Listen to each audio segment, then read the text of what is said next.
Every country on earth at the moment is reforming public education. There are two reasons for it. The first of them is economic. People are trying to work out, how do we educate our children to take their place in the economies of the 21st century? How do we do that? Given that we can't anticipate what the economy will look like at the end of next week, as the recent turmoil is demonstrating. How do we do that? The second, though, is cultural.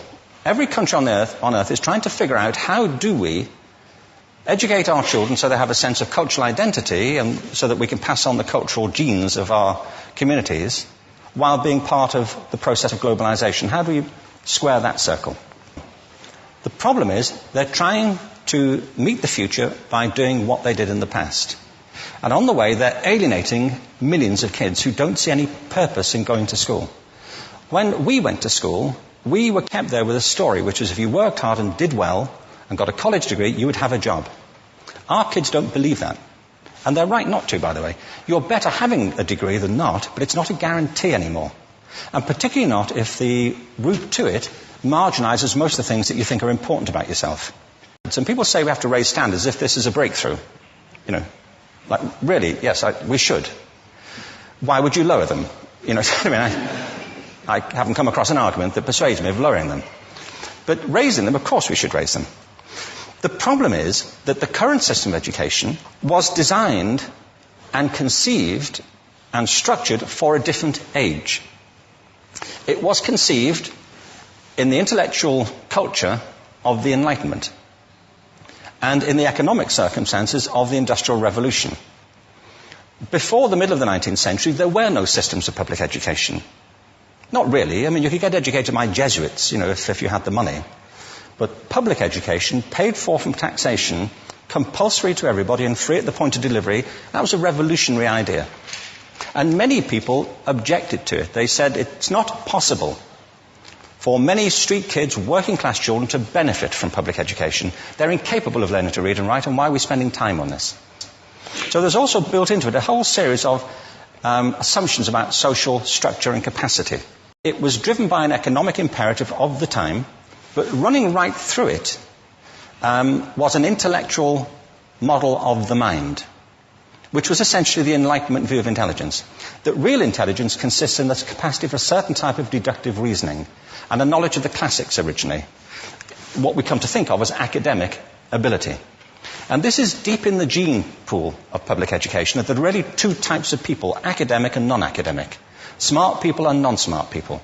And the consequence of that is that many brilliant people think they're not, because they've been judged against this particular view of the mind.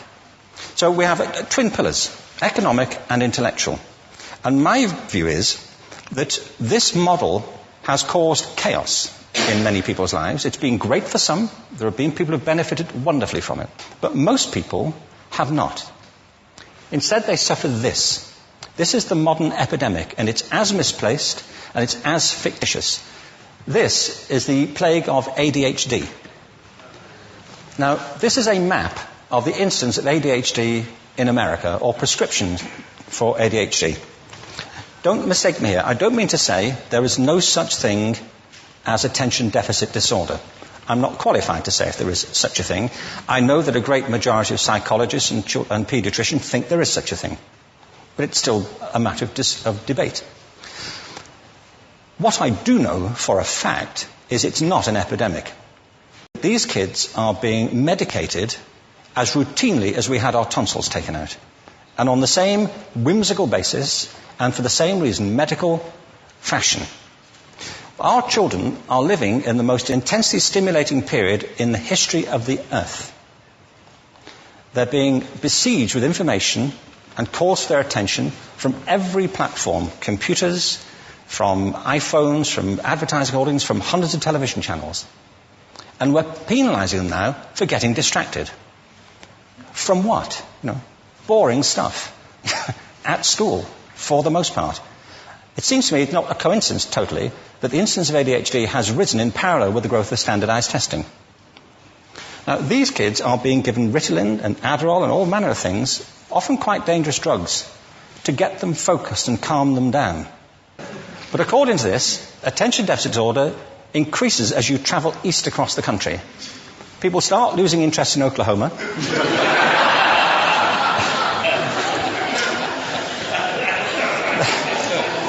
They can hardly think straight in Arkansas.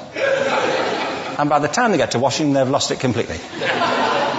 And there are separate reasons for that, I believe. It's a fictitious epidemic. If you think of it, the arts, and I don't say this exclusively of the arts, I think it's also true of science and of maths, but I say about the arts particularly because they are the victims of this mentality currently, particularly. The arts especially address the idea of aesthetic experience. An aesthetic experience is one in which your senses are operating at their peak, when you're present in the current moment, when you're resonating with the excitement of this thing that you're experiencing, when you are fully alive. An anesthetic is when you shut your senses off and deaden yourself to what's happening. And a lot of these drugs are that. We're getting our children through education by anesthetizing them. And I think we should be doing the exact opposite. We shouldn't be putting them asleep. We should be waking them up to what they have inside of themselves. But the model we have is this. I believe we have a system of education that is modeled on the interests of industrialism and in the image of it. I'll give you a couple of examples. Schools are still pretty much organized on factory lines, ringing bells, separate facilities, specialized into separate subjects. We still educate children by batches. We put them through the system by age group. Why do we do that? Why is there this assumption that the most important thing kids have in common is how old they are? It's like the most important thing about them is their date of manufacture. You know what I mean? Well, I know kids who are much better than other kids at the same age in different disciplines, or at different times of the day, or better in smaller groups than in large groups, or sometimes they want to be on their own. If you're interested in the model of learning, you don't start from this production line mentality. It's essentially about conformity, and increasingly it's about that as you look at the growth of standardized testing and standardized curricula. And it's about standardization. I believe we've got to go in the exact opposite direction. That's what I mean about changing the paradigm. There was a great study done recently of divergent thinking. It was published a couple of years ago. Divergent thinking isn't the same thing as creativity. I define creativity as the process of having original ideas that have value. Divergent thinking isn't a synonym, but it's an essential capacity for creativity. It's the ability to see lots of possible answers to a question, lots of possible ways of interpreting a question, to think what Edward de Bono would probably call laterally, to think not just in linear or convergent ways, to see multiple answers, not one. So, there are tests for this. One kind of cod example would be people might be asked to say, how many uses can you think of for a paperclip? One of those routine questions. Most people might come up with 10 or 15. People who are good at this might come up with 200. And they do that by saying, well, could the paperclip be 200 foot tall and be made out of foam rubber? Does it have to be a paperclip as we know it, Jim? Now, there are tests for this, and they gave them to 1,500 people. This is in a book called Breakpoint and Beyond. And on the protocol of the test, if you scored above a certain level, you'd be considered to be a genius at divergent thinking. Okay? So my question to you is, what percentage of the people tested, of the 1,500, scored at genius level for divergent thinking?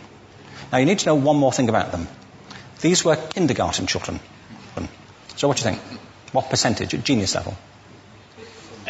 80. 80, okay. 98%. Now, the thing about this was it was a longitudinal study. So they retested the same children 5 years later, ages of 8 to 10. What do you think? 50? They retested them again 5 years later, ages 13 to 15. You can see a trend here, can't you? Now, this tells an interesting story, because you could have imagined it going the other way, couldn't you? You start off not being very good, but you get better as you get older. But this shows two things. One is we all have this capacity, and two, it mostly deteriorates. Now, a lot of things have happened to these kids as they've grown up. A lot. But one of the most important things that happened to them, I'm convinced, is that by now they've become educated. They've spent 10 years at school being told there's one answer, it's at the back. And don't look. And don't copy, because that's cheating. I mean, outside schools, that's called collaboration, but inside schools. Now, this isn't because teachers want it this way, it's just because it happens that way. It's because it's in the gene pool of education.